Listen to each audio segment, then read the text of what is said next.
I love coffee, I love tea, I love the job. I don't know what to make of the whole hydrogen debate. You know, we're here in the town of Brookhaven, and the Brookhaven National Labs has a number of scientists at it, and you know, I've heard them speak numerous times on the hydrogen subject. The general attitude most of the environmentalists have taken is that there's no clear silver bullet that's going to solve our energy crisis, so we should embrace each of the different potential solutions.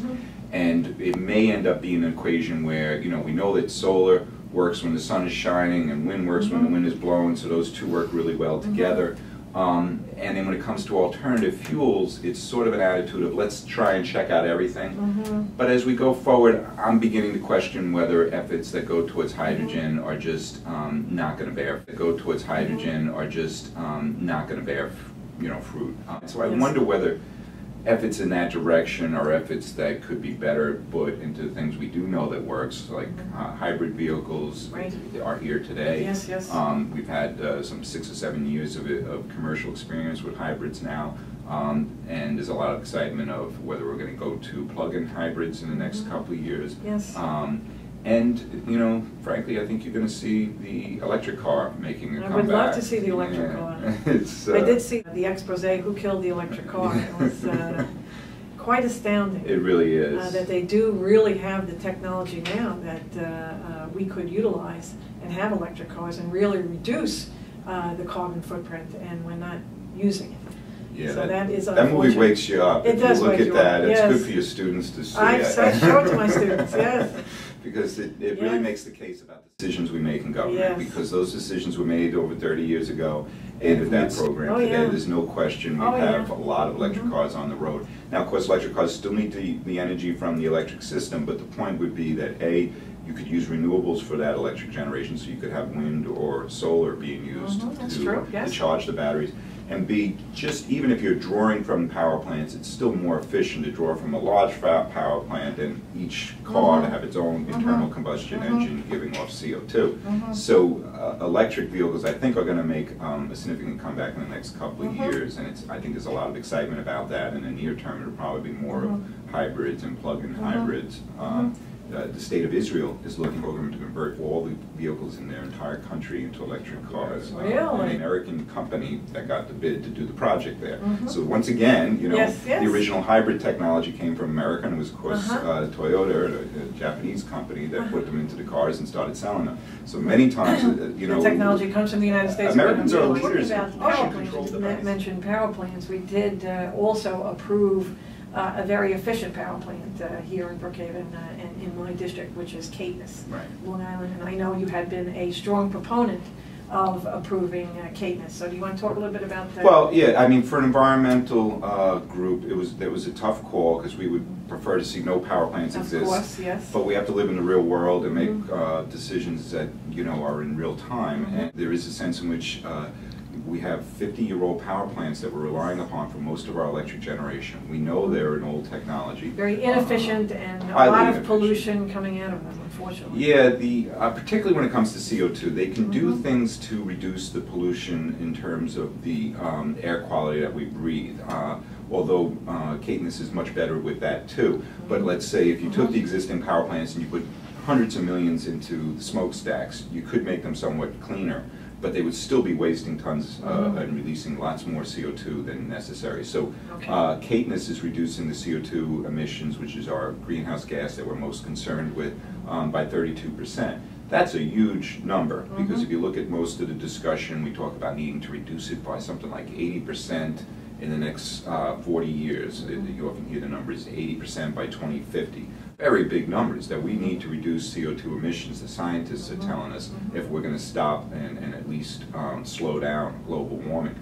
So we need some big numbers. And when we hear that you could transform power plants into high efficiency combined cycle plants that are 32% better in CO2 emissions, that's a big improvement. So, you know, I actually have in my pocket these notes from your town hearings where we came and testified.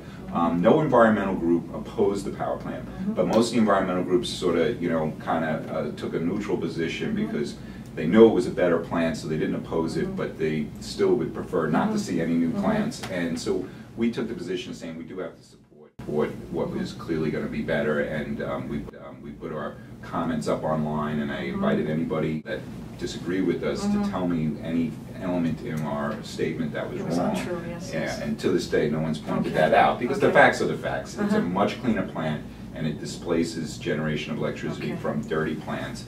And so once it's up and running, it will be a state-of-the-art facility, and it does seem to be in a location that's not going to have negative community impact. Now, explain displacing of power. Yeah. What does that mean? Well, you know, there's a certain amount of electricity that we're using. The power plants don't store things up. They're basically equal in amount generating as the amount being used. So what happens is that the cleanest plant goes online first. So once Caithness is online, which is only a year or so away.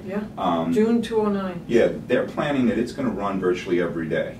So it'll always be up and running. They call it a base load plant. It's there. Yes. So now what you do is you go to the oldest and least efficient plant and you crank it back the amount equal to what Caithness is supplying. And you've immediately displaced the additional pollution you would be getting from that old plant. So the older, dirtier plants will be time of repowering those old plants. I didn't realize that, you know, when we're talking about repowering, we're talking about building a plant like Caithness. So it's the same technology. We want to replace that old technology with the newer, more efficient plants that utilize natural gas, which is cleaner, and that capture, they're capturing the heat coming out of the stacks, and they're using run a second cycle, so that's what referred to as combined cycle. Yes, that's why, yes, to produce additional energy. That's right. So when you're talking about repowering, you're talking about doing exactly what Caithness is doing currently. That's exactly right. Right at the point now on Long Island, we have to make some tough decisions. Are we going to, you know, just replace them in kind, so we have the same size new plants to replace the old ones? Do we want to make plans to reduce the size of the plants that we rely on, because we're going to increase the amount of renewables that we rely on? And of course, you know, Al Gore's pushed an effort, and there's also this T-Bone Pickett that's pushing this effort. You know, they're arguing that we should be relying a much larger percentage of our electricity from renewables, and that if you improve the grid so you can send renewable energy longer distance before the energy is wasted, because typically you need to generate energy relatively close to where you're using it, because you waste it on the lines. So if you improve the lines, that could open up, like the America's Midwest is a great wind resource that unfortunately the population center is not where the wind resource is. So that is a whole national debate. I think that national debate carries over to Long Island, because we're about to make some multi-billion-dollar decisions. These plants are big expenses, and are we going to invest in them at the, you know, effectively forestalling efforts to put similar investments into renewables? Now, improving the grid would be a federal responsibility, because it would be crossing state lines, obviously. Yeah, I think that's the way it's generally viewed, that the grid should be the feds.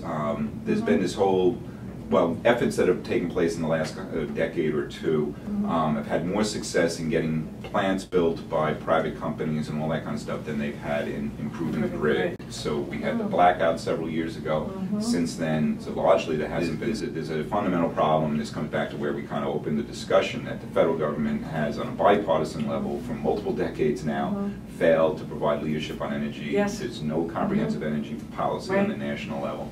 And this is another example where it has an impact as a problem, because we have to make local decisions, not knowing if there's going to be an improved grid in the coming years, and because that's not something that's going to happen overnight, it's going to be a long investment. But the repowering debate will go on, and I don't know what the answer is yet. I just would encourage people to stay tuned to that debate. Clearly, we can't continue relying on 50-year-old technology for generating our electricity. That's just neighborhood-network.org for the website. Lots of tips on things homeowners can do around the house, too. I want to thank Neal Lewis, the director of the Neighborhood Network, for all of his help. He really has been enormously helpful to me and my office trying to move forward energy policy within the town of Brookhaven. So thank you, Neal. Thank you, Connie. Appreciate it.